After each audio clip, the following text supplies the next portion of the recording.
Welcome. We'll be starting in approximately 2 minutes. Please note, this webinar will have closed captioning and will be recorded and shared with all persons who have registered. This webinar is closed to press. Lastly, please feel free to share your questions in the Q&A pod throughout this webinar, and we will do our best to respond to as many questions.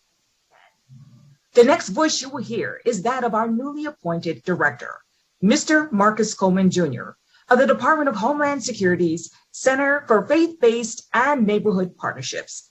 Thank you once again for joining us today, and we'll be starting momentarily.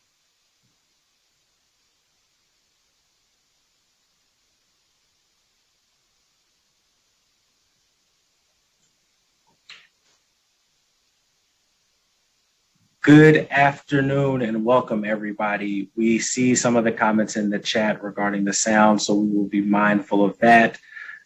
Please feel free to continue to drop questions in the chat.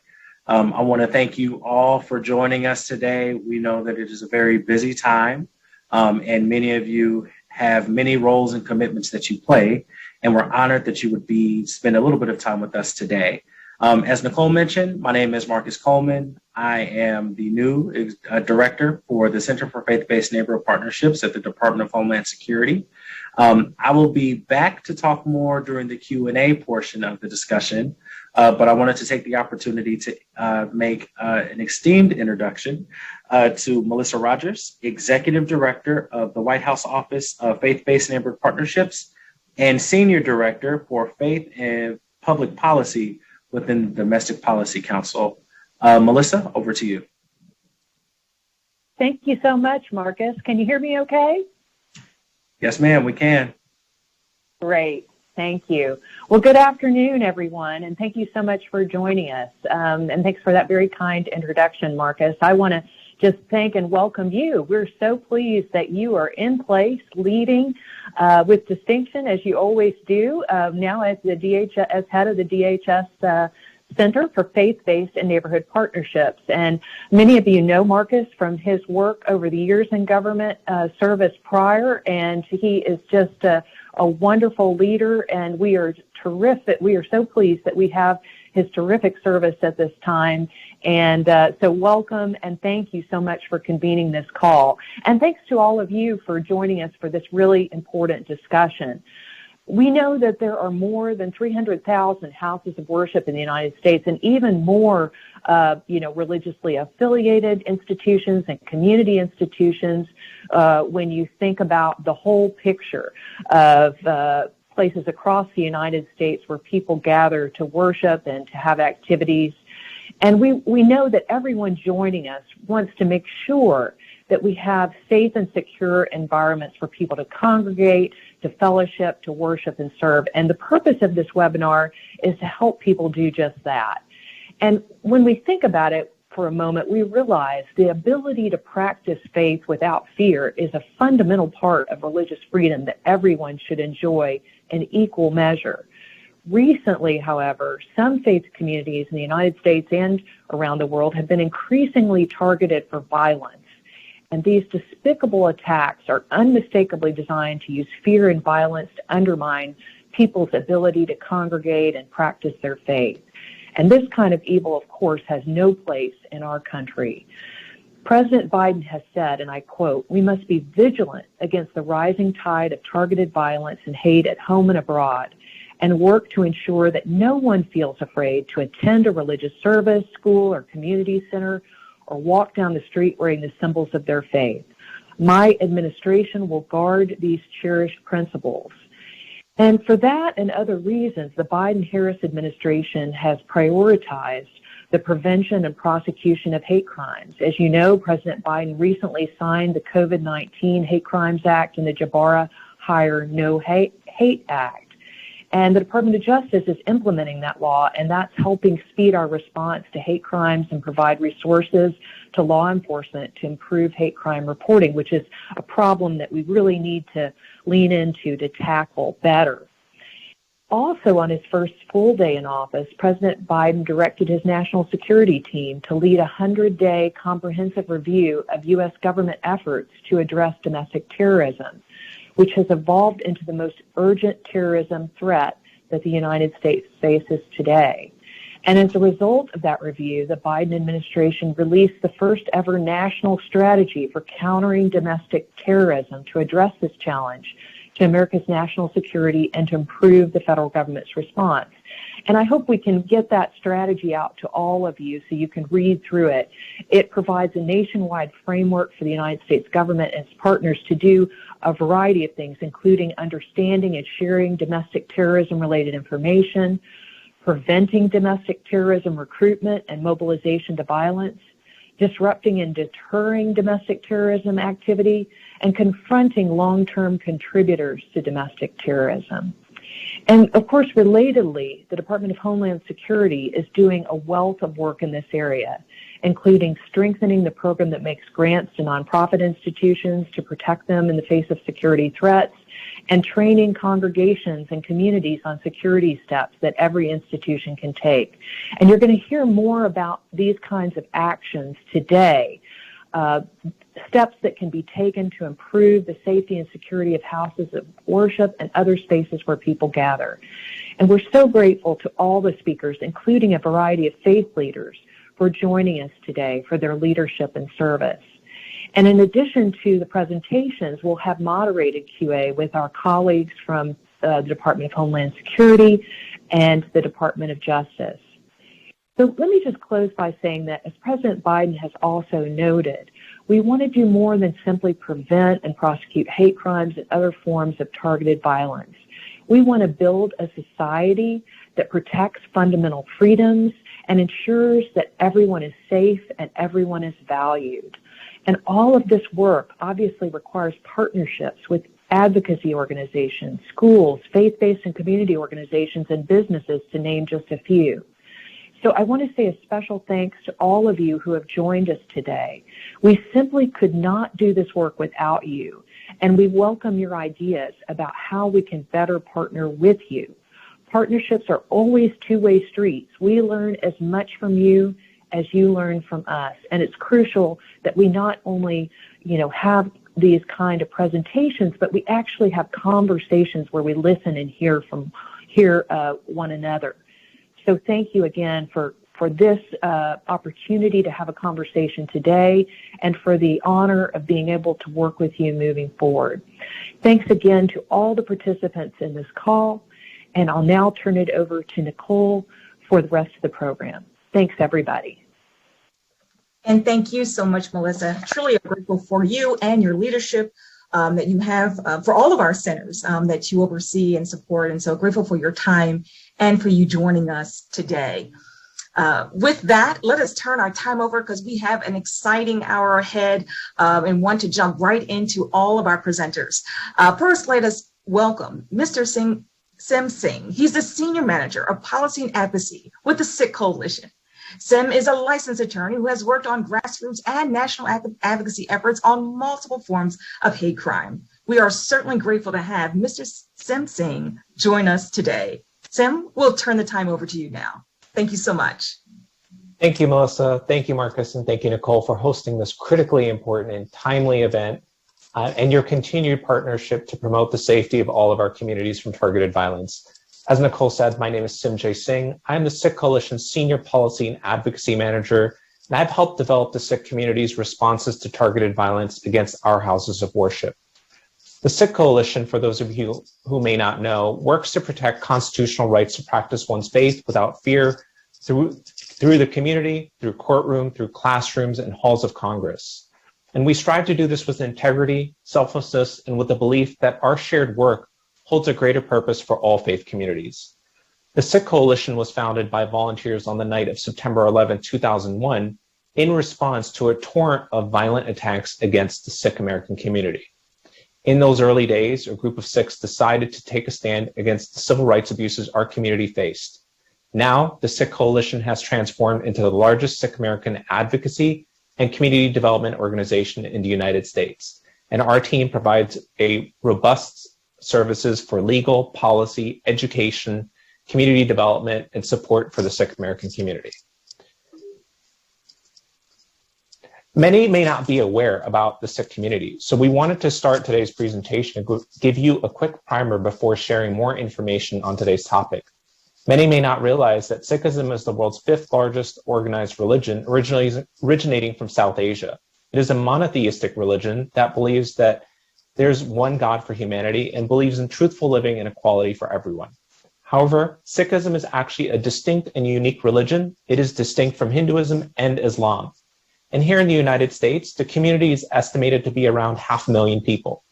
Some may assume that Sikhs only recently moved to the United States, but Sikhs have a long history of being a part of the American story for over 125 years. And we've had the same civil rights challenges as other minorities by being denied the ability to become citizens, own land, vote, and marry because we were not considered Caucasian under the law at the time. Next slide.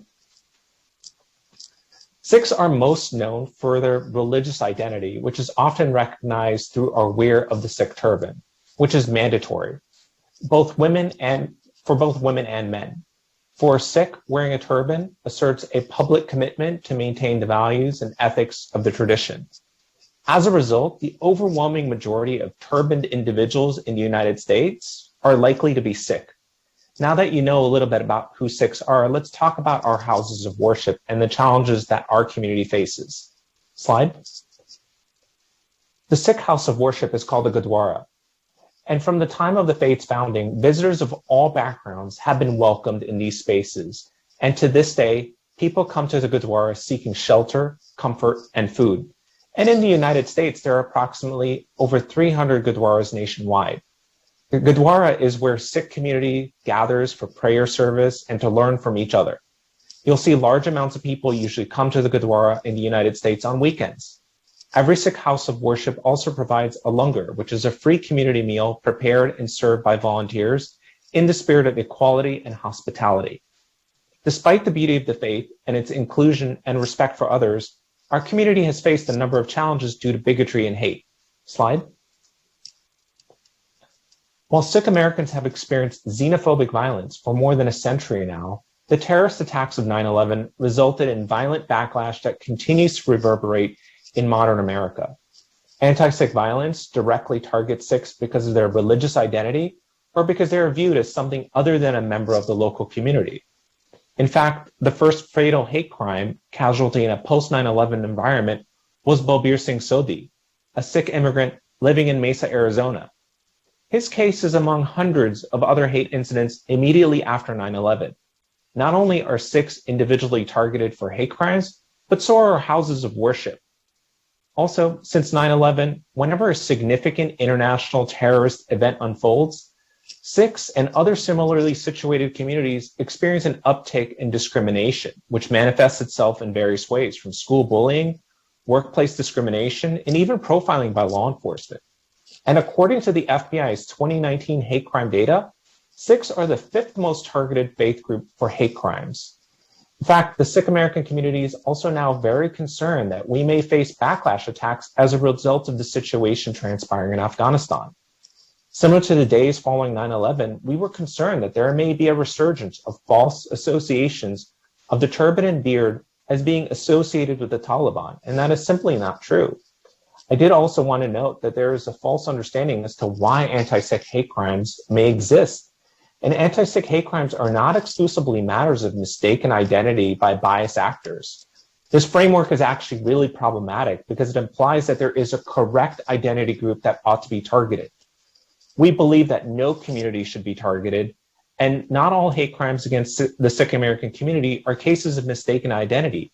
And as such, classifying them incorrectly can deprive the community of knowing the true scope of the threat that they face. In fact, the Oak Creek Gurdwara mass shooting is a sobering reminder that Sikhs are purposefully targeted. Next slide. On August 5th, 2012, a white supremacist with neo-Nazi ties walked into the Sikh Gurdwara in Oak Creek, Wisconsin, and murdered 7 while injuring several more. This massacre remains one of the deadliest acts of violence on an American house of worship in our nation's history. And at the time, it was the worst attack on an American house of worship since the 1963 Baptist church bombings. The shooter in that instance knew that he was targeting Sikhs. Unfortunately, what we've seen happen to the Sikh community, usually foreshadow systemic issues and challenges that arise for other communities. And since that massacre, white supremacist violence against minority houses of worship have only increased in frequency. That incident also helped catalyze the FBI to start collecting more hate crime data against communities, which now include anti-Sikh, anti-Hindu, and other classifications, and reintroduce the anti-Arab hate crime reporting options for law enforcement. Remembering what happened at Oak Creek is critical because we must recognize the very real threat that hate crimes pose to the security of our nation. Whether it's Oak Creek, Charleston, or Pittsburgh, we must recognize how this violence and bigotry impacts us all. No community should ever be targeted for hate, and this problem impacts all of our communities. This is not a Sikh problem, or a Jewish problem, or a Muslim problem. It is an American problem that demands a unified response. And our nation's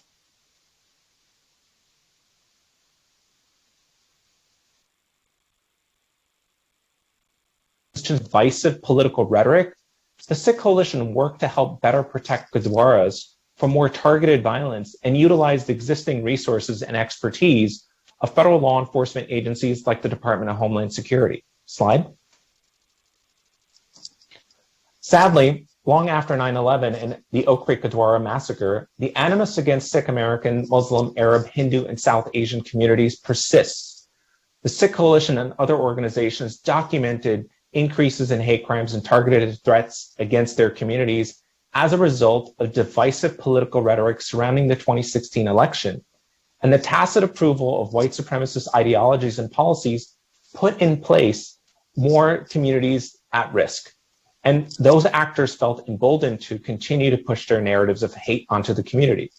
In September 2017, we had a man in Hollywood, California, scribble anti-Sikh graffiti that said "nuke Sikhs" in broad daylight and threatened to slash a bystander's throat who happened to walk by and film the incident. In June 2019, a Gurdwara in Modesto, California had the window smashed in, and a Sikh elder caretaker at the Gurdwara was assaulted and told to get out of the country. And then in January 12, 2020, we had a Gurdwara in the greater Sacramento area vandalized with white supremacist messaging. And just 2 weeks ago, a Gurdwara in Long Island, New York was shot at and had hate messages spray painted all over the property. Slide. Even today, we see the legacy of tacit embraces of hate against the community. Even places of businesses owned or independently operated by Sikhs or other minority community members have become targets. And even if they are places of large concentrations for Sikh employment or minority employment or gathering, it is unfortunately the truth that they are now targets. While Sikhs have experienced a disproportionate amount of hate and bigotry, we refuse for that to be our defining narrative.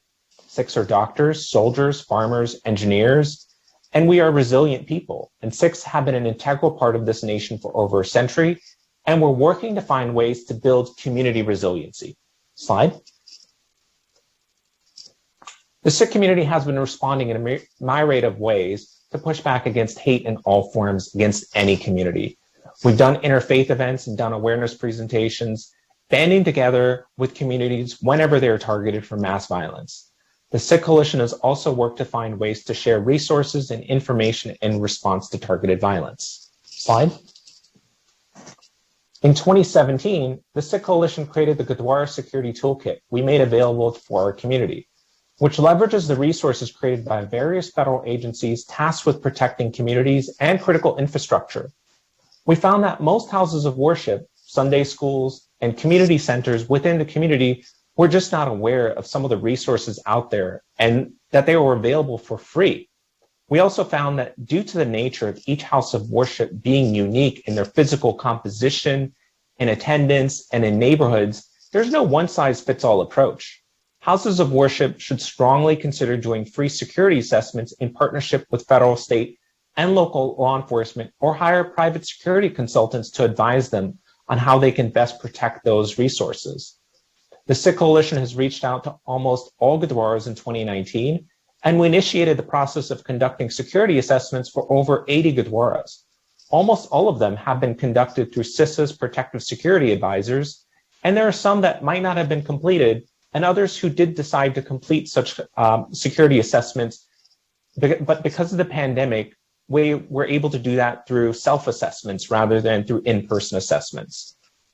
We've also included information on our toolkit on programs that are offered by federal, state, and local law enforcement on active shooter, arson prevention, bioterrorism awareness, and they can help plan drills and do tabletop exercises to help gauge how prepared a house of worship is in responding to such scenarios.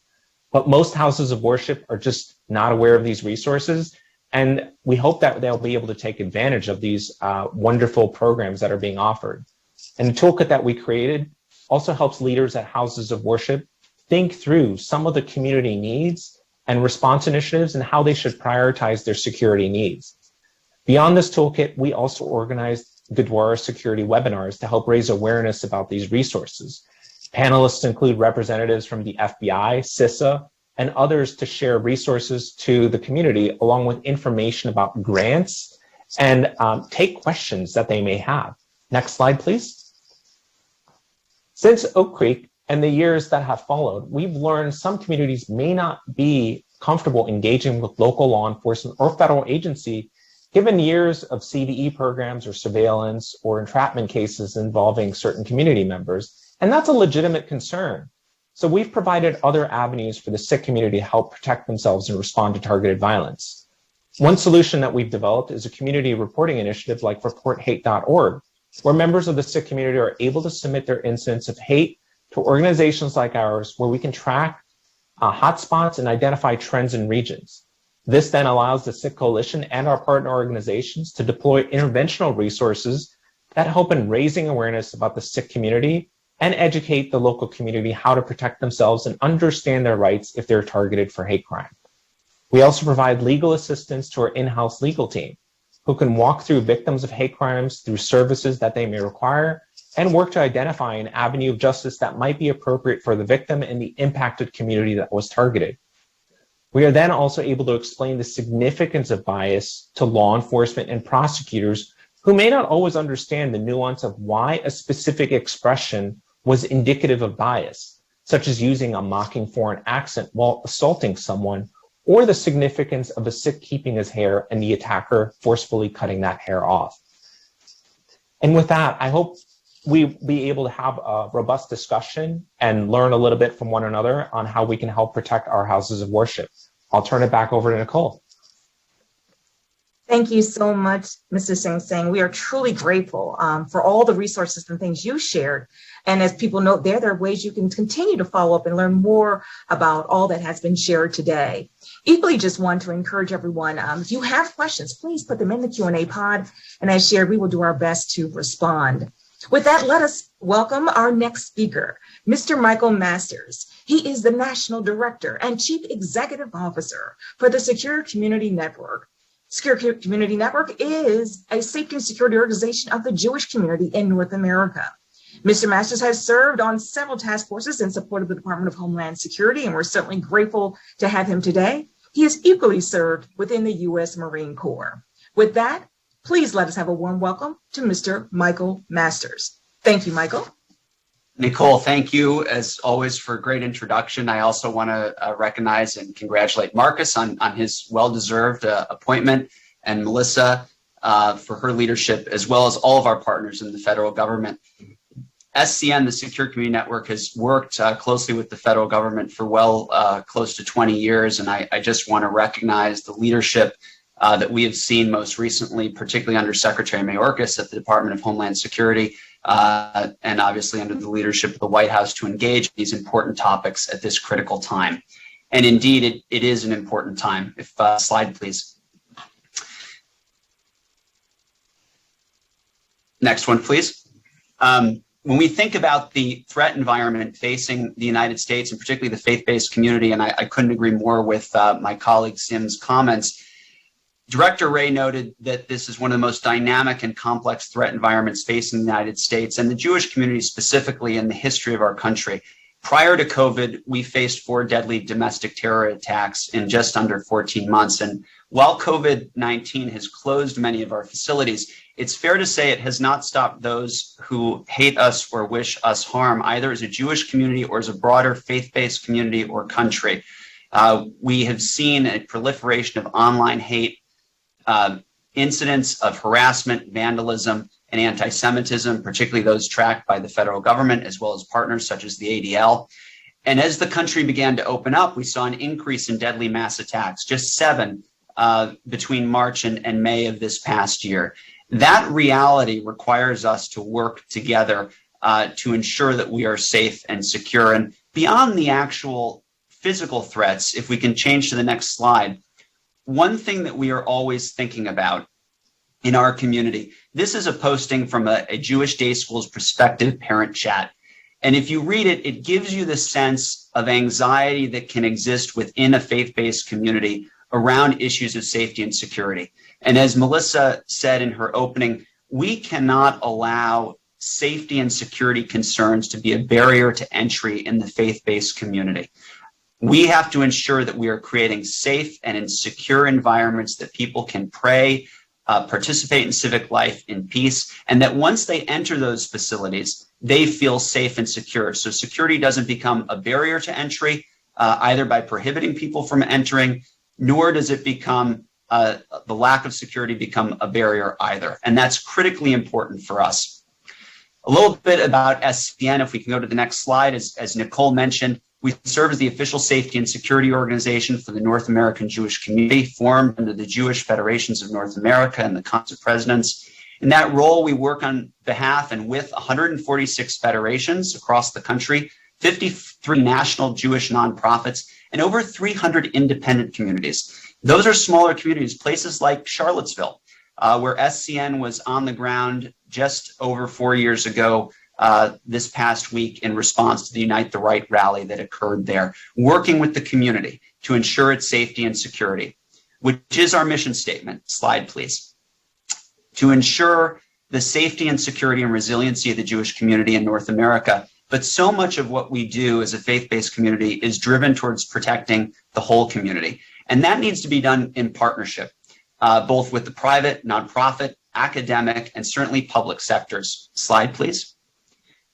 SCN was formed in 2004 in coordination and in discussion with the federal government. We work incredibly closely with the Department of Homeland Security and the FBI and a number of other state, federal, and local agencies. And I want to recognize their work that they're doing every day. And I would just say that one thing that's really important for our faith-based partners is to establish those relationships at the local level, at the state level, to ensure that we are communicating with law enforcement where that comfort exists within the community. And if there is concern, as Sim indicated in his presentation, to look for alternative pathways to either form those relationships or gain that reporting structure, that sharing of information to protect the whole community. Next slide, please.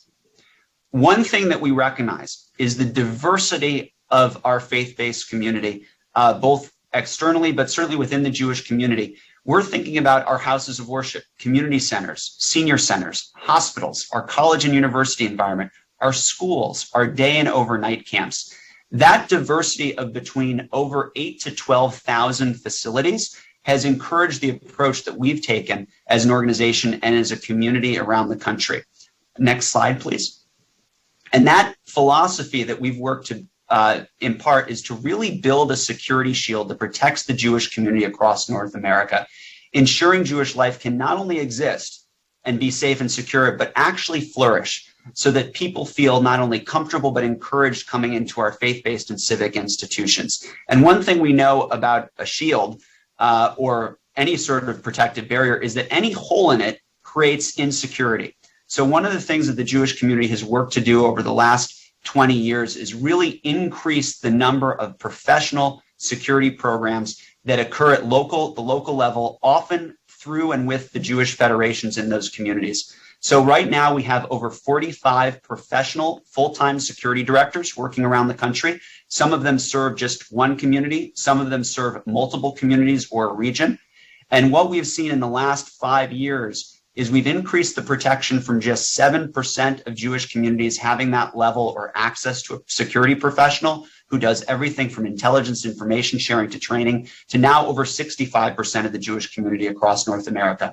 And 100% of the community is able to access SCN's resources at the national level, which I'll come back to briefly. Next slide, please.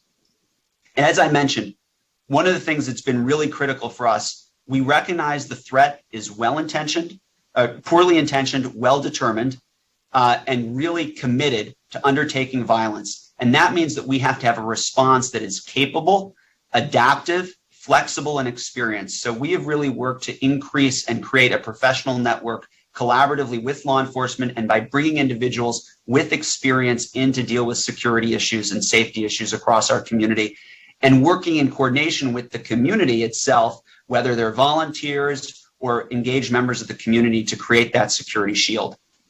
The key components of that shield are several. Next slide, please.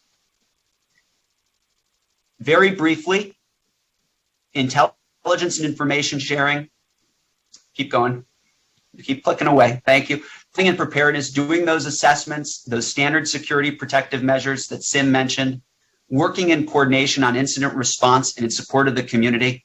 Of course, working in specialized environments like those I mentioned. And lastly, outreach and engagement, whether it's with law enforcement, working on grants that those that's 10 different states as well as DHS makes available. And then, of course, working with other faith-based groups. Just a few points on some of that outreach and engagement. Next slide, please. Information and incident reporting is absolutely critical. 60% of religiously motivated hate crimes in this country are directed at the Jewish community, but we know that we believe that to be a vast undercount of what's impacting not just the Jewish community, but the faith-based community. If you see something, say something. This is a picture of our 24/7, 365 community command center, staffed by a group of intelligence professionals, coordinating every day on incident and threat monitoring, report taking with both our partners at the federal, state, and local levels in law enforcement, as well as other nonprofit partners like the Anti-Defamation League, other faith-based groups. We encourage reporting. Build those relationships before you need them. If you see something, again, we have to report it to deal with it. Secondly, next slide, please. Protecting our physical spaces. Sim mentioned self-assessment tools. We developed a self-assessment tool for facilities and security directors to use during the COVID environment. It's on our webpage. We encourage people to use it, whether you're in the Jewish community or outside the Jewish community. Within the Jewish community, we deployed a mobile assessment app via the Federation system and SCNs where our security directors could complete assessments. And we're seeing incredible return on that investment by working with communities to create safety and security strategies. A bollard, a camera, a security guard, none of those things on their own are a security strategy. We work as a whole community to create safety and security, whether it's in a synagogue or a community center. And one thing we have to be cognizant of, if a security program at a synagogue is 10 out of 10, but there's a community center 3 blocks away that's a 2, we've just created a vulnerability. So we want to work together within the community, but also other faith-based communities so that we can raise the standard across the board. And one thing that's really critical to that is training. Next slide, please. Commit to action. We know that training saves lives. We've seen it in Pittsburgh. We've seen it in Poway. We've seen it in other places. So we develop comprehensive training programs that we push out across the community. Please contact us if you're interested in learning more about these. We've done it in the online environment and the physical space. Next slide, please. I also just want to mention very quickly the criticality of cyber incidents. We're seeing an incredible uptick in cyber incidents and cyber intrusions into the faith-based community. We work closely with DHS and the FBI on reporting these. This is another one. If you get that suspicious email, that phishing or spoofing attempt, please report it. And we're also doing training on cyber awareness, social media, and personal security. As we enter the high holiday season with a mix of physical and online services, this is particularly important. And we're training on that. Next slide, please. Sadly, we've gotten too good at incident response. Suffice to say that it's important that every community has a crisis management plan in case something happens. And we work with communities on that all the time. What will you do if an event happens? And the time of an incident is not a time to meet your law enforcement partners or your other faith-based community partners. Make sure you form those relationships ahead of time. Make sure they come to your facility, invite the protective security advisor in. We have phenomenal partners with CISA, particularly at DHS. And I'll spend just a few moments on our high holiday preparations as an example, if we can go to the next slide. Share that information. Increase your physical and cybersecurity monitoring. Engage in tactical response planning, or as Sim mentioned, those tabletop exercises. Just to give you an idea of what we're doing, if we go to the next slide, between now and September 4th, when our high holidays start, we're doing 7 different webinars for our community. They're open to anybody. So if you're interested in personal safety for lay and professional leadership, whether you're a leader in the Muslim community, the Christian community, the Jewish community, please join us. Our countering active threat training we're doing on September 2nd, you're more than welcome to attend. Similarly, if we go to the next slide, we've developed multiple resources for our Jewish community that are available on our website, www.securecommunitynetwork.org. Please take advantage of them. Everything from how to conduct an outdoor safety plan for someone that's considering services outdoors because of COVID, to how to think about low cost, no cost security measures for your house of worship. We've also worked very closely, if we go to the next slide, with DHS, and I want to recognize CISA and certainly the new director, Jen Easterly, on co-branding products with DHS that we then find we can push out to the community more adeptly. Let me just close by saying, the COVID-19 environment presents novel challenges. As we work to reopen facilities, we have to recognize that they face not only long-standing threats, but new ones. Working together, we can meet those threats, and we have to. From large cities, urban to rural, diverse communities across America, the faith-based community has come under attack. But when we stand together, we can be stronger, and we have a choice to make. We can either allow fear to win and that hatred to prevail, or we can work together to empower our whole community. This is not just about making the right choice. It's about meeting our responsibility together as a whole community. Not just to honor the people that came before us, but to create the conditions for the people that are going to come after us, our kids and future generations. We can create that empowered community. We can build a culture of awareness and not succumb to a sense of fear. Every day, we're working to answer that call. We're going to do it stronger if we do it not as individuals or as separate groups, whether Jews, Christians, Muslims, or Sikhs, law enforcement or civilian, but together. We are stronger together. Let's answer that call to action together. Thank you for having us here. And Nicole, I'll turn it back to you. Thank you so much, Michael. I truly appreciate everything that you've shared. The important part of that for me is that not just are you doing incredible work and service to the Jewish community throughout North America, but you have also extended yourself throughout all faith communities to take part and be involved and get involved with some of the resources that you have and even training. So as you will notice in the chat box, we have been dropping in the ways in which you can stay connected with all of our presenters. And so we will continue to do that so that you can get all those resources at your fingertips right away. With that, again, thank you so much, Mike, for all the good work you're doing and for the work that Secure Community Network is doing in our country and on behalf of our nation. So thank you so much. With that, we're going to turn our attention over to Dr. Elizabeta Kitanovic. She is the Executive Secretary of Human Rights for the Conference of European Churches. She's today on behalf of the Interfaith Partnership in Europe, Safer and Stronger Communities in Europe. This particular interfaith partnership represents her organization, which is the Conference of European Churches, the European Jewish Congress, Security and Crisis Center, Faith Matters, and the European Buddhist Union. Grateful to have Dr. Kitanovic, who has had extensive leadership in human rights throughout the European Union, with an incredible background in theology, political science, and of course, international law. So she's grateful to have her and have her spend some time with us today and share about this new interfaith partnership that is taking place in the European Union. With that, Elizabeta, I will turn our time over to you. Thank you so much for your time, everyone. Thank you.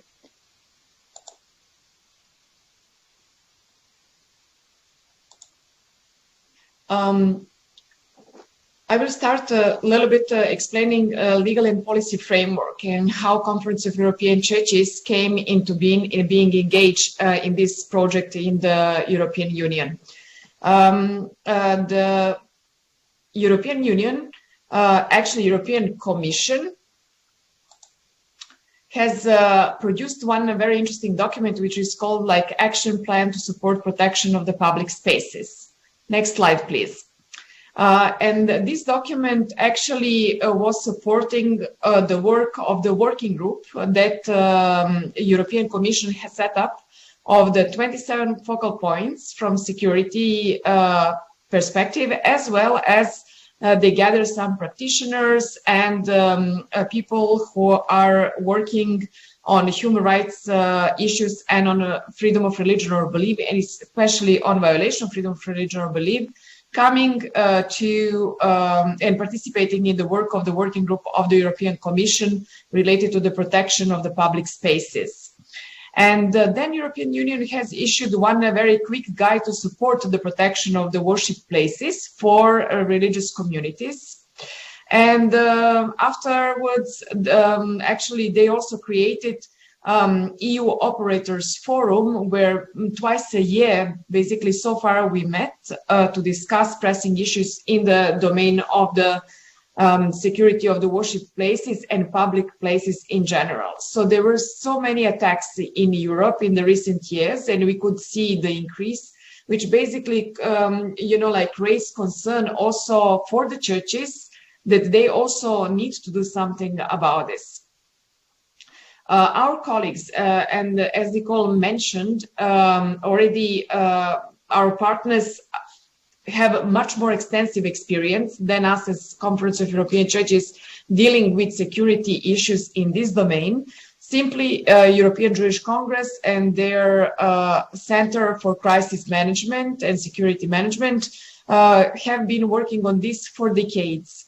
Also, organization Faith Matters, which is Muslim organization, have been working also for so many decades since 9/11 on the protection of their worship places, and they have developed lots of materials and guide how to protect their worship places. On the other hand, as we are based here in Brussels, just in the seat of the European Union, another organization, which is called the Organization for Security and Cooperation in Europe, that the United States is also participating member states, created one guide on religion and freedom of religion and belief and security. And we could see also that on the international level, international institutions are giving certain impetus for the discussion on the protection of freedom of religion or belief, that people who are going to the worship places can go and visit worship places and witness freedom of religion or belief in a secure way. After so many shootings in the public space, we could see that safety and security for everybody is one of the, needs to be one of the pressing and important issues that we are dealing with. So this project runs from 25th of March 2021, so this year, to 31st of March 2023. And as you can see on the screen, these are the partners, including, of course, European Buddhist Union. And this is the first time that religious organizations came together in working on project as such, which was commissioned by the European Union. So the project is commissioned by the European Union, and we were successful in this call. There were several projects with religious-based background who actually are running various projects, but of course, which has the main target, and this is protection of the worship places and safety of religious communities. But just to say, not only from security point of view, but from the human rights point of view, why this is so important. And it's important that we see in Europe different points. We can see that some European states have been challenging religious freedom legally, proposing certain draft laws, which have been very challenging for religious communities. For example, I will just mention a few of these laws. There was a draft law a few years back in Iceland, which was proposing ban of circumcision. And of course, that was affecting Muslim and Jewish communities. So when the government proposed such a ban, it is directly, let's say, targeting certain communities, and they are not feeling welcome in the certain country. Then there was similar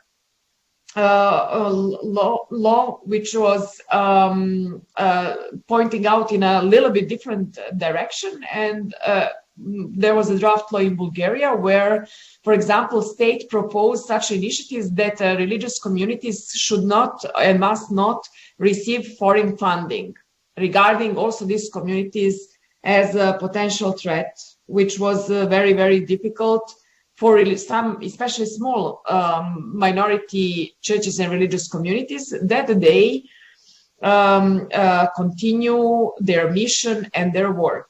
Then we had another issue in Montenegro, then we had another issue in Finland, and so on, so on, and so on. On the other hand, there are other kind of security threats. So these countries that I have just mentioned, they had security threats in its limitation of religious freedom. As such, if are not, let's say, going in a proper direction, that these laws are relating to the development and protection and promotion of religious freedom instead of restriction of religious freedom.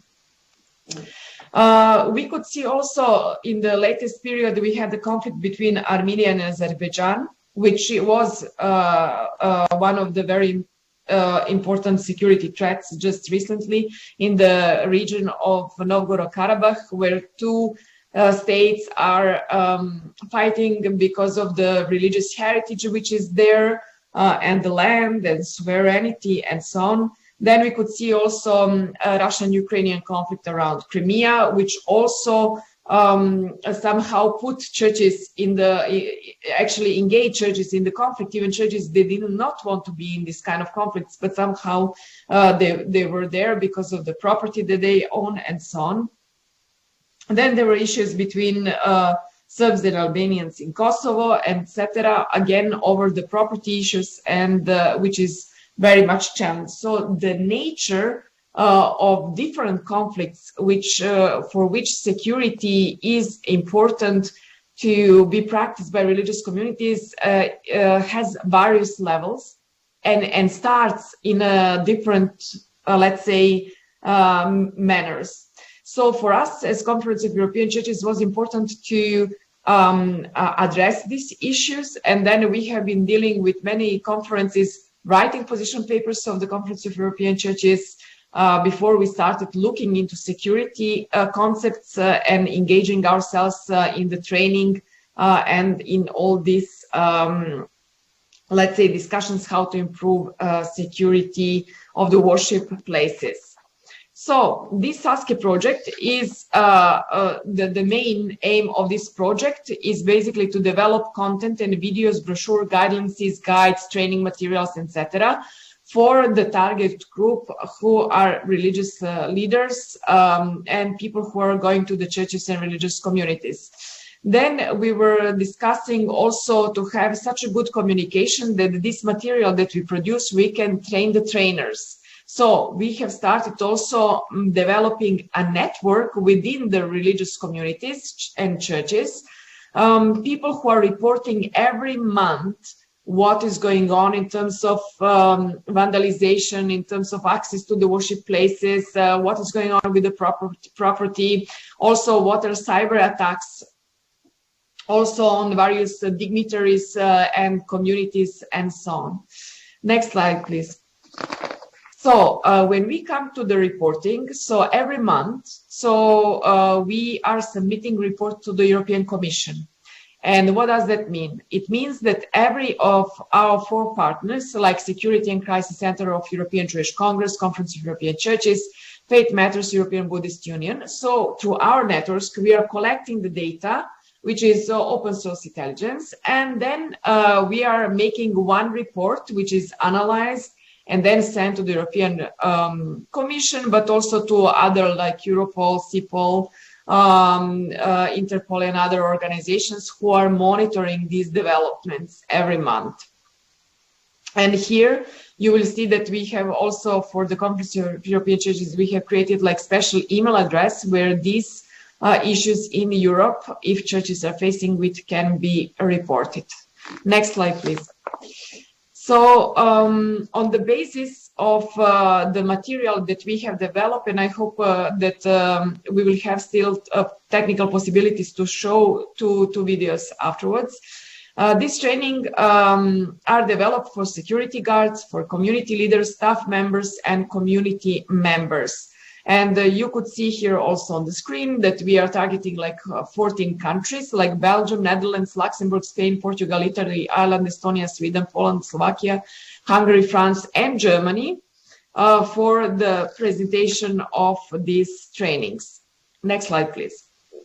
So as a part of the training sessions, we have developed like 10 videos, and these videos are very much built upon the existing experience of the European Jewish Congress and Faith Matters, because they have been dealing with these issues for many, many decades.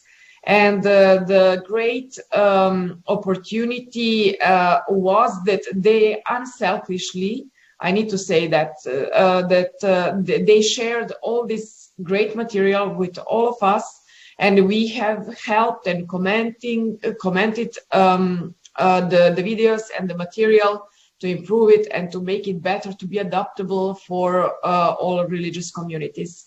So far, we have 10 videos that you can see here on the screen in 6 languages.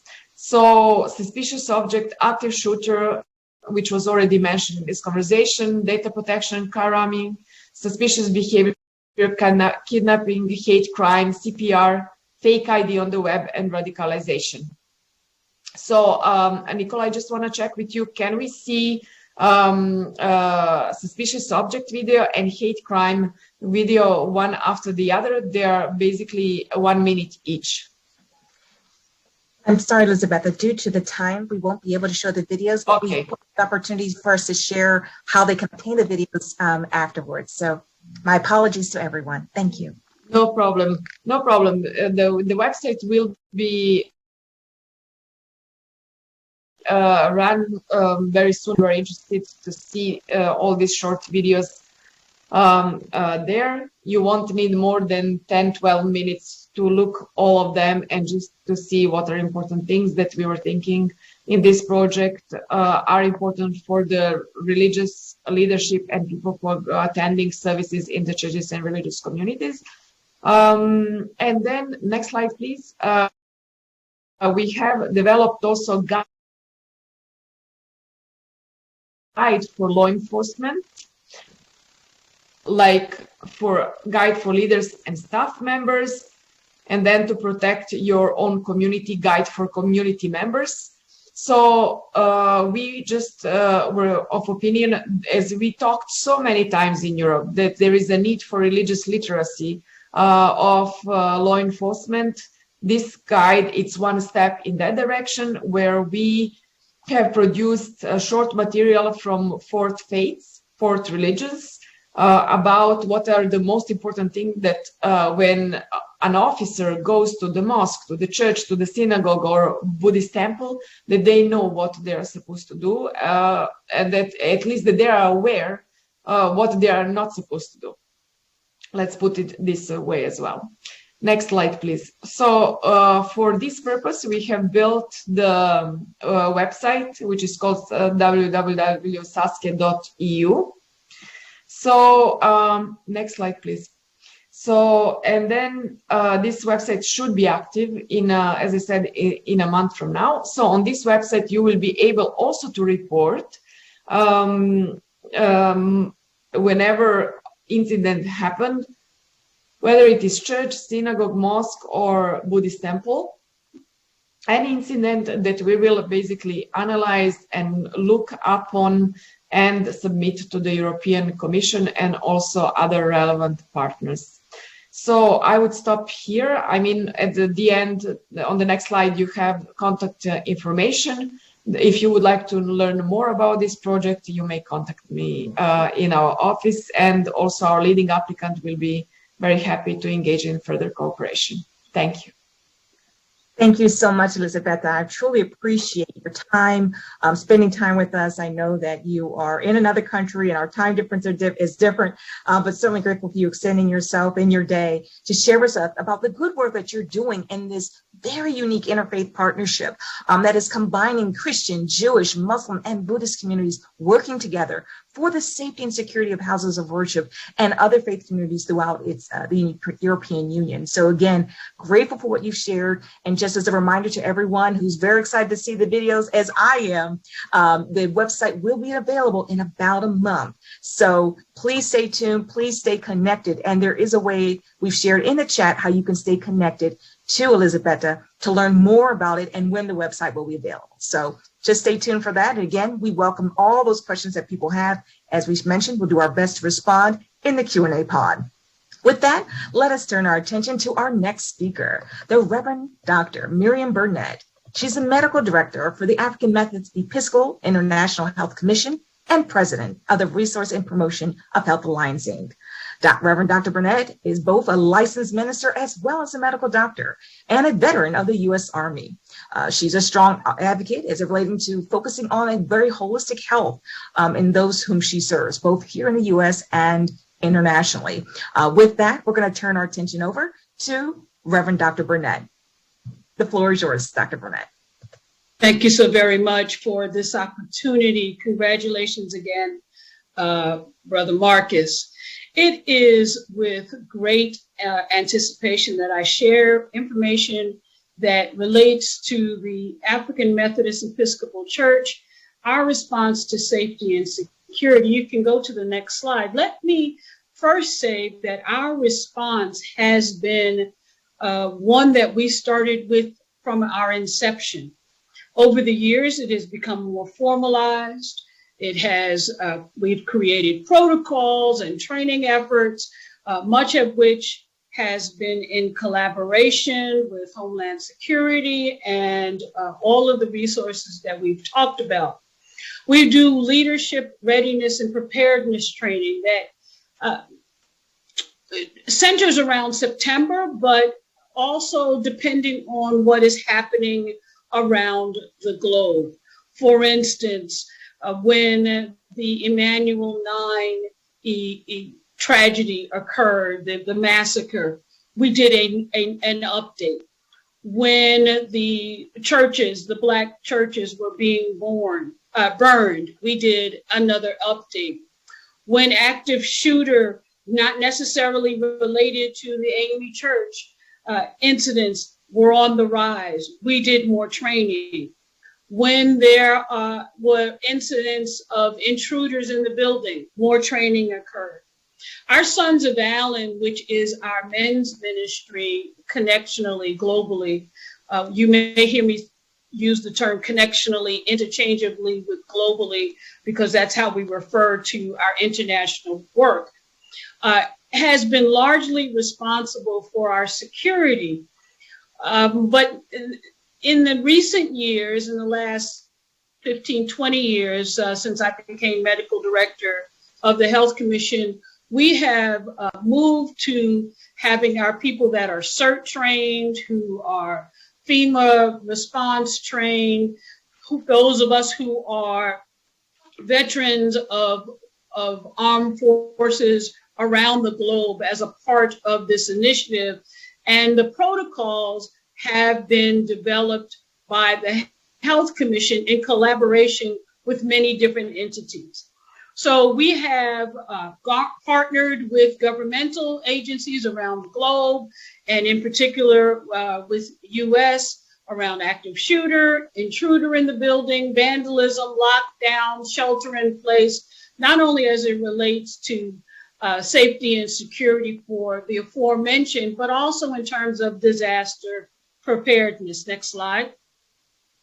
You will find that we have on our website, AME Church Emergency Disaster Preparedness Guidelines, that website being amechealth.org.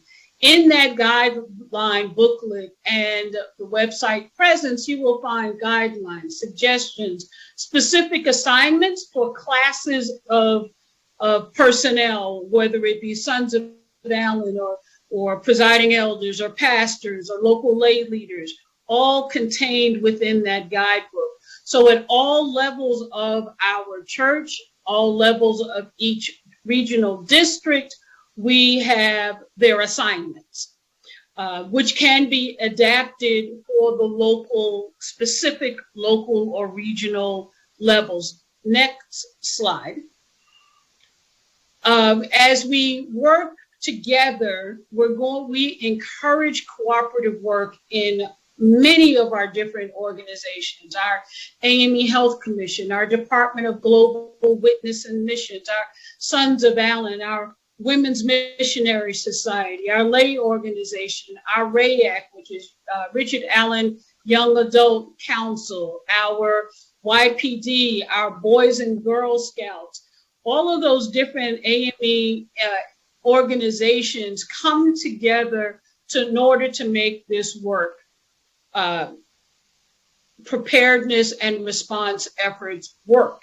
In addition to that, and you can go to the next slide while I'm saying this, in addition to that, what we also have are collaborative efforts, especially at the local level and even national and international levels, with our other ecumenical bodies, with our community-based organizations, and other interdenominational agencies.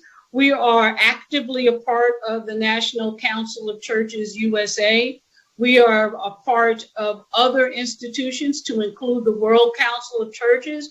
I sit on a committee on the World Council of Churches so that we can have liaison work across not only the US, but around the globe, because we are very clear in our very global presence of 39 different countries that what affects one will automatically affect another, and we need to be collaborative in that work. Next slide.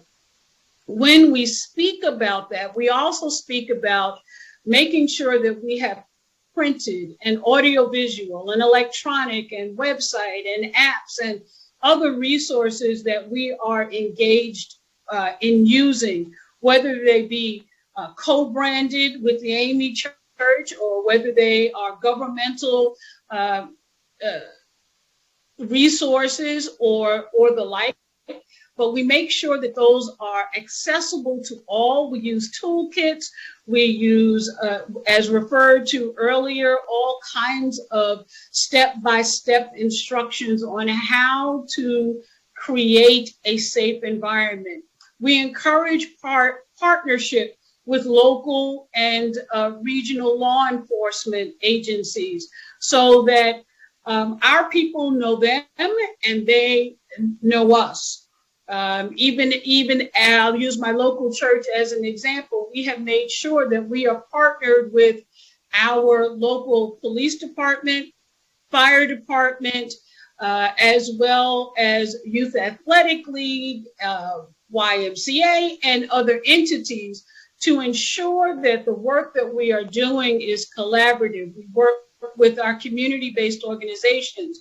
We truly believe that the work of the church cannot stay inside the four walls of a building, but must occur collaboratively outside the four walls. The ministry that is related to our work of disaster preparedness and response and prevention of and securing safety is a collaborative effort. So there's interpretation, support, and communication across all of those lines and all of those entities. You may go to the next slide. As we look to that, we make sure that we have trained and assisted with the training and as we address emerging and ongoing issues. That happens at all of those levels that I have stated before. Each Episcopal district, which may be one state, as in the case of South Carolina, that's our 7th Episcopal district. Or it may be like our 5th Episcopal district, which is basically from the middle of the country to the West Coast. It may be 2 states, like our 8th Episcopal district, which is Louisiana and Mississippi. It varies on size. It has to do with the number of churches and districting lines, but we make sure that that training occurs, especially in the month of September, as a preparedness. We ask our people to do drills at least annually, look at their plan annually, and it needs to be coordinated by all of these four categories of people designated: Episcopal district coordinators, health commission coordinators, our presiding elders, which handle normally between 15 and 21 churches, our district and local clergy, as well as lay leaders. We truly believe that our laity have leaders that can help us in this work. Next slide. We have active shooter preparedness. I've now done a series of screenshots of our Health Commission website, again, which is amechealth.org. And you can go to the next slide, where we have pamphlets that are created by Homeland Security and others, where people can just go to, download. It connects them to those resources so they can get additional information as well. Next slide. The National Disaster Interfaith Network has disaster tip sheets for U.S. religious leaders. We have adapted some of these to be able to be used globally as well. We are actually now working on trying to get some of these, some of our resources translated into multiple different languages, so that those around the globe and actually in the States where we have language barriers, that we can address those language barriers. But the resources that come to us from the National Disaster Interfaith Network are also utilized across the U.S. and abroad. Next slide. When it relates to mental health and the impact on violence, these next 2 or 3 slides were taken from a presentation that was done by Dr. Tony Liggins Johnson, who is our 3rd Episcopal District health coordinator, health director. She is in charge of Ohio and parts of West Virginia, but she is a psychiatrist. And during the midst of COVID, we talked about not only violence, but COVID as well, multiple presentations. And these slides come from that presentation, where we talked about the psychological effect of racism in all of our aspects of our life, and how that trauma becomes generational and personal, and what heightens it, and what makes it when it's untreated, and we have depression and anxiety and suicidality. How does that impact violence? We specifically talked about the impact of violence that is worsened by mental health issue, and vice versa. The next slide. We also then began to talk about the specifics of what does it look like when we look at annual prevalence for adults by 19.1% in the U.S. These states. This data is from only a couple of months ago. Anxiety disorders and major depressive episodes exist in 19.4 million people. And when you look at PTSD, I firmly believe that this number is an underestimate. We have many people who have PTSD, post-traumatic stress disorder, who go undiagnosed. And then there are triggers on Facebook, on Instagram, that set people off, that incidents that happen in current events. And that we have become so glued to our televisions that many people have active bouts of PTSD and flares that are going on right now without a diagnosis, which means they are without treatment. If you'll go to the next slide. PTSD, we literally used to think only occurred in the military. having spent 11 years in the U.S. Army, I can tell you that we used to think that it only occurred in military settings. But we now know, and most of us are engaged in that these problems and the results of constant battles in our communities, around the world, become episodes that cause post-traumatic stress disorder. And the more of these episodes that keep occurring, the more we have this problem. Thus, we have events that directly relate to violence out of the result of triggers. If you go to the next slide. And so what do we need to recognize? We need to recognize that causes of post-traumatic stress disorder include not only the trauma, but risk factors of prior experiences with trauma, and how do we make sure that there are enough social support systems in place. When we tend to talk about security, we talk about building safety and things of the like. But what we also need to be talking about is social support that comes from faith-based communities in order for us to deal with PTSD that comes from a variety of fight or flight responses, trauma. Next slide. We are therefore developing a mental health component of our ministry that focuses on PTSD as well as of other aspects.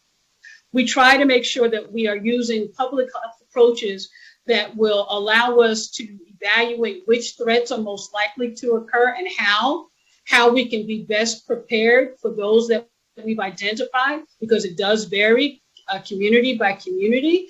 And then double check our preparedness, our training and retraining as often as necessary with a minimum of once a year. We try to get churches in particular to make sure that they are doing training at least quarterly. It has become a part of the questions that we ask in many of our annual conferences. How many times did you do the training? How many times did you do preparedness? How many times did you retrain people, especially as officers and those in charge begin to change? Next slide. We, at the result of the events of January 6th, here's portions of a typical letter that we send out as reminders. It goes out in all of our major means of communication. The Christian Recorder, which is the oldest Black news vehicle in the U.S., as well as in our CIO's office, our Chief Information Officer will send out letters that we have created in the Health Commission in order to keep people updated. It said to remind the pastors and the church leaders that we needed to not ignore warnings of possible violence at all levels. We needed to make sure that those churches that were near the city and state capitol buildings were on high alert, that we reminded that because we do have many members who hold elected offices, that they also needed to be on high alert. Next slide. We needed to remind people also that even though churches were closed due to COVID, but some were still holding variations on in-person worship, but more importantly, in-person worship recordings. They still were going in buildings, 2 or 3 people to do recordings for the Sunday worship. We still had churches doing food pantries because the community need still needed to be there. Some churches were still having funerals or gathering at cemeteries to mourn our dead. But they needed to be watchful and have a plan and be ready for shelter in place and lockdown and evacuations and all of those variety of places that we normally do not think about, but have to think about because of COVID. We also needed to make sure that we reminded them to not announce on the radio or television the hiding places in their churches. It became, especially with COVID, as we were televising our services, and we needed to ensure and remind people those kinds of things should not be included in their televised or recorded or Zoom or other YouTube services and or other means of worship and prayer and Bible study. Next slide. So here is our my contact information. Feel free to contact me so that we can be of any assistance to anyone that needs it. Thank you so very much, Nicole. Thank you so much, Reverend Dr. Burnett, and thank you for the tremendous work that you're doing throughout the denomination here in the U.S. and across the globe.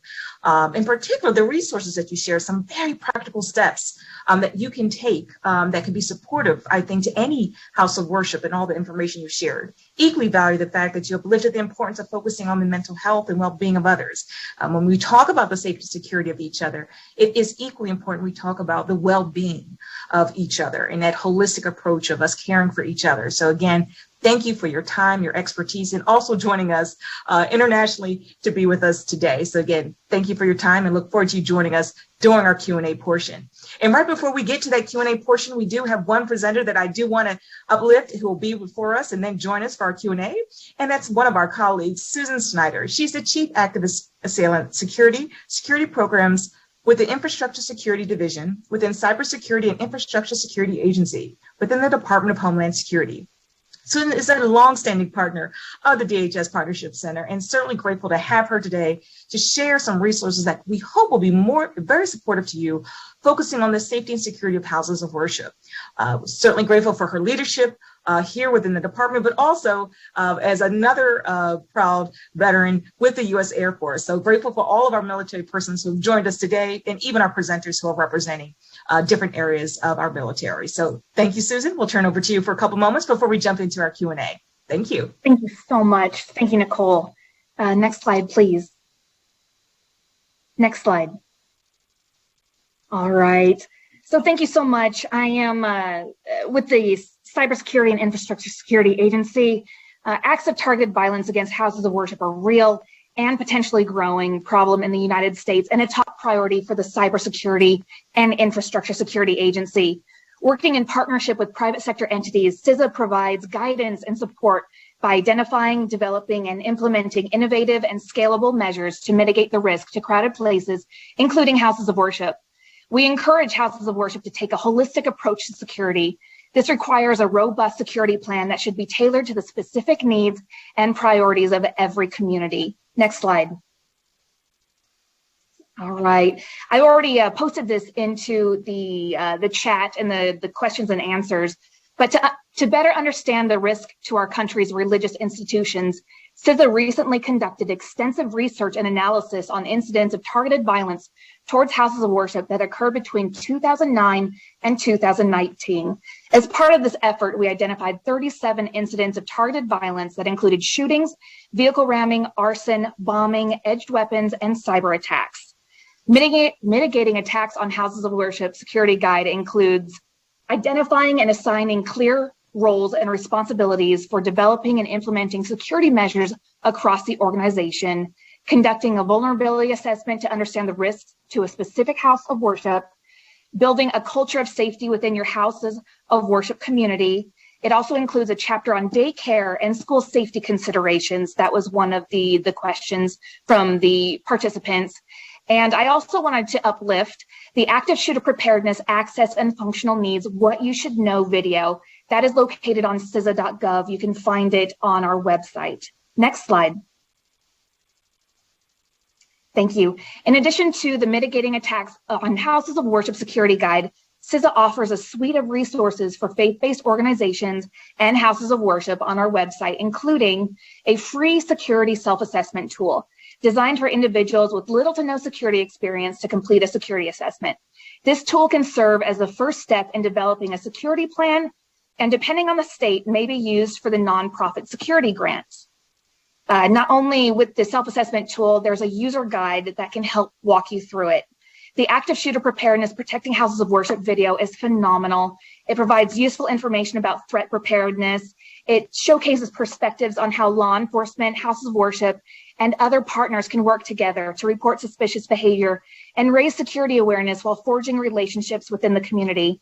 The Employee Vigilance Through the Power of Hello guide and website assist in identifying and effectively responding to suspicious behavior. It's translated in 13 languages. The product identifies observable suspicious behaviors, suggests questions to consider when navigating the threat, includes information on when and how to obtain help, and outlines incident response best practices. We created a Power of Hello guide specifically for houses of worship, and you can find it on our website there. The guide for developing high quality emergency operations plans for houses of worship. This guide can help you create an emergency operation plan. It provides step-by-step information for potential emergencies through the creation of an emergency operation plan. On our active shooter side for preparedness, we have an emergency action plan with a template, a video, and a user guide for you to create emergency action plans as well. On October 27th, 2020, the Federal Bureau of Investigation, DHS, CISA, and InfraGard National Capital Region held a faith-based security and safety symposium webinar to discuss best practices and risk mitigation strategies for protecting houses of worship amid the COVID-19 pandemic. You can find that 3-hour webinar online. I like to highlight the Stop, Think, Connect campaign. CISA created Stop, Think, Connect, the campaign and resources for small businesses aimed at increasing the understanding of cyber threats and empowering the American public to be safer and more secure online. This is important for houses of worship as the community is having more and more services online and conducting more business online. So it's very important to have cyber hygiene. And not only does the Houses of Worship security guide have information on cyber and cyber hygiene, but this campaign does as well. And next slide, please. For more information, please contact us at CISA.gov, and my email is below. Thank you so much. And thank you so much, Susan. We appreciate that. As noted, there's some resources here that we'll equally be sharing. We're going to go ahead and jump right in. We're going to turn the attention over back to Mr. Marcus Coleman, who's going to lead our Q&A. Just to note that we will be joined by others for our Q&A, while some of our federal partners that will be joining us, and we invite them now into this conversation. So we want to welcome all of our panelists back, but also Jerry Ratliff, who's the Acting Director for Community Relations Services for the Department of Justice. Brenda Abdallah, she's the Chief of Staff for the Civil Rights, Civil Liberties Department of Homeland Security. Susan Schneider will be joining us again, as well as Sally Yuman Kim. She's the Management and Program Analyst for the Strategic Engagement Team Center for Prevention Programs and Partnerships within the Department of Homeland Security.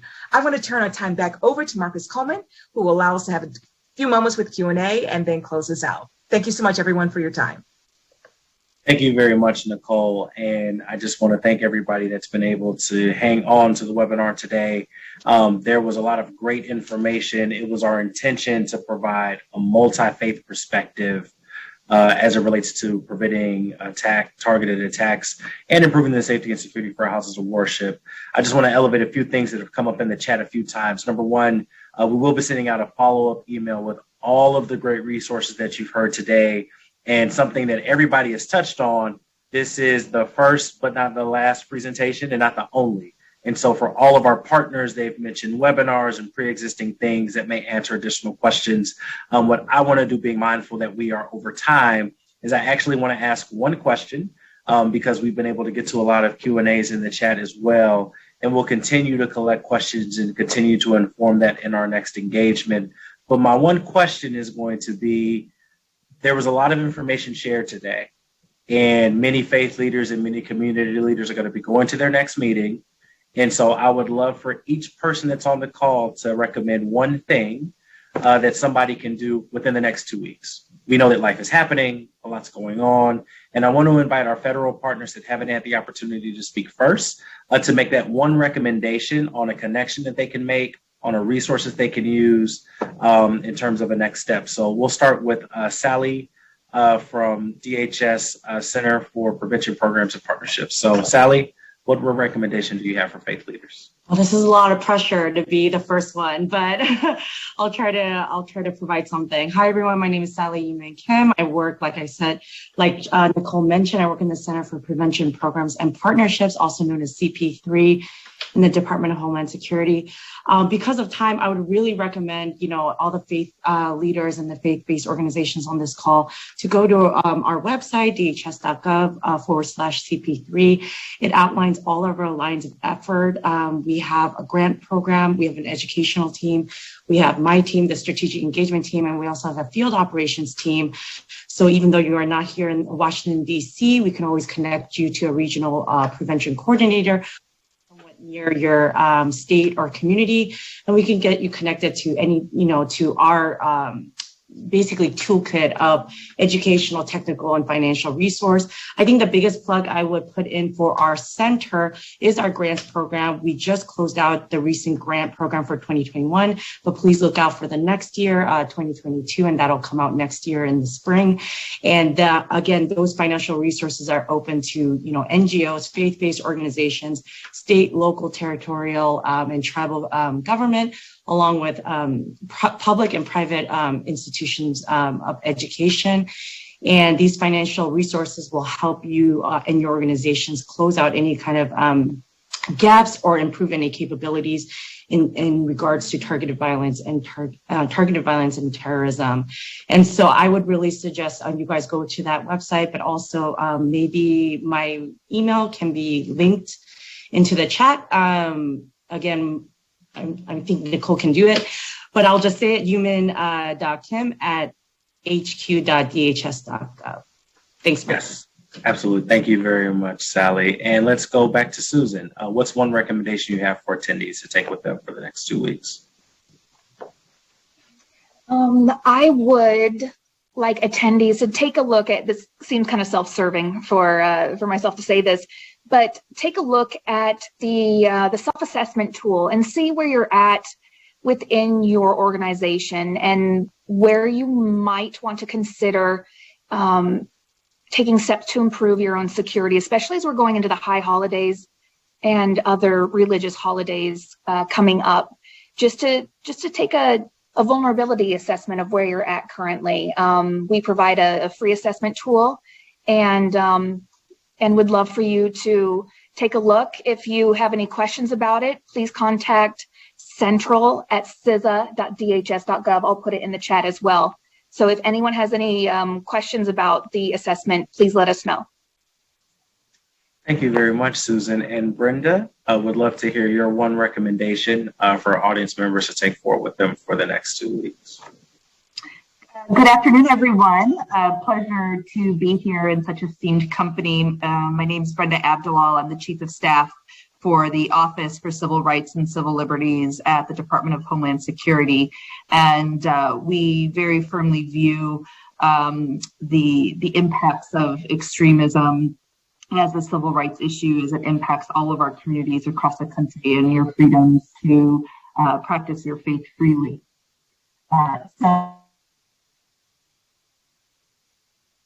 So with that said, we have 18. Brenda, it sounds like your audio is breaking up. Our office. I'm happy to put you in touch. Oh, sorry. I was just going to drop in the chat the link to our community engagement team, as we'd love to have all the wonderful faith leaders that have participated today participate in our roundtables, so that way we can continue to hear from you of any challenges you may have on the ground and continue to connect you with resources that may be necessary. Did you hear that? Hopefully. We were able to hear the back app. I know that was an important part as well. So thank you for that, Brenda. Civil Rights and Civil Liberties at the Department of Homeland Security does roundtables across the country, as she mentioned, and we'll definitely have her and all of the other esteemed federal colleagues back to share information from the DHS perspective. Invite our colleagues from Department of Justice Community Relations Service to provide their one recommendation to people that are on the audience and still on the line with us that they can take into the next 2 weeks. Hi, this is Jerry Ratliff. I'm the Acting Director of the Community Relations Service at the Department of Justice. And there's so much that could be said, but my one recommendation is going to be, if you're not familiar with CRS, I think it's worth your time. Go to our website and just learn about how we can support you more on the non-law enforcement ways to tackle hate and bias and responding to hate crimes. We facilitate and bring in parties to work for local solutions like events or other ways to take a stand against hate. So our website is usdoj.gov/CRS. And you can just get a sense of what we do and how we can help you by just spending a few moments there on that website. Thank you. Thank you very much, and thank you to our federal partners. We know that we weren't able to get too depth in Q&A today in the live context, but we look forward to working with you, and we will definitely have kind of a reverse perspective where we can talk through some of the faith-based and community partnerships from the government perspective. I would like to close with recommendations. I know, again, we've heard from our faith partners for their perspective, so would love just everybody's been able to hear great information, recommendations from that you all would have as kind of parting actions for faith leaders to take and community leaders to take, or for government leaders that want to take a step toward working with faith-based and community leaders. So Reverend Dr. Miriam Burnett, would love for your one recommendation for the audience to take away with them as this webinar comes to a close. Practice, and more practice, and connections with local and regional bodies, police, fire, etc. Thank you very much, Reverend Burnett. Dr. Elizabeta Kitanovic. Well, one of the recommendations that I can give is let's make friendships in the time of peace. Then when it's difficult, simply we come together in a natural way and not then starting, getting to know each other. Excellent. Mr. Masters, thank you very much, Dr. Kitanovic. Thank you for joining us as well. Michael Masters, sir, what recommendation would you have for people? Well, in the interest of not being totally repetitive, I'm going to steal Elizabeth's slightly and just say make friends before you need them. Across sectors, across oceans. As I said, you don't want to be introducing yourself during an incident or in a critical response. And I think that increases not only the preparedness and the protection, but also the resiliency of the community itself. It's about empowering our communities and working together. Thank you very much. And Mr. Sim Singh, I know that you were first to speak in terms of presentations. Would love your one recommendation as well that people can keep in mind as they move forward to improve safety and security for their houses of worship and prevent acts of targeted violence. Absolutely, and thank you for having us. One recommendation I would make to houses of worship is appoint key people to a committee who will address safety protocols and procedures. And as Dr. Burnett said, do this annually because you need someone who's reviewing these resources and prioritizing those needs accordingly. So that would be my overall suggestion for today. Absolutely. And again, we want to thank everyone for joining us today. We know that there are a lot of questions. Some of them we were able to get to the chat. Some of them we will take to use to inform our future discussions on this topic and others moving forward. With that, I'd like to thank everybody for spending time with us this afternoon and look forward to continuing the conversation. You will hear from our office and the department very soon, particularly as it relates to National Preparedness Month, which is in September. And so a lot of the resources that you heard about today and many of the resources from the partners that you heard about today will be promoted then as well. So just wanted to make that quick plug as we bring things to a close. With that, thank you all very much and hope everyone has a great day.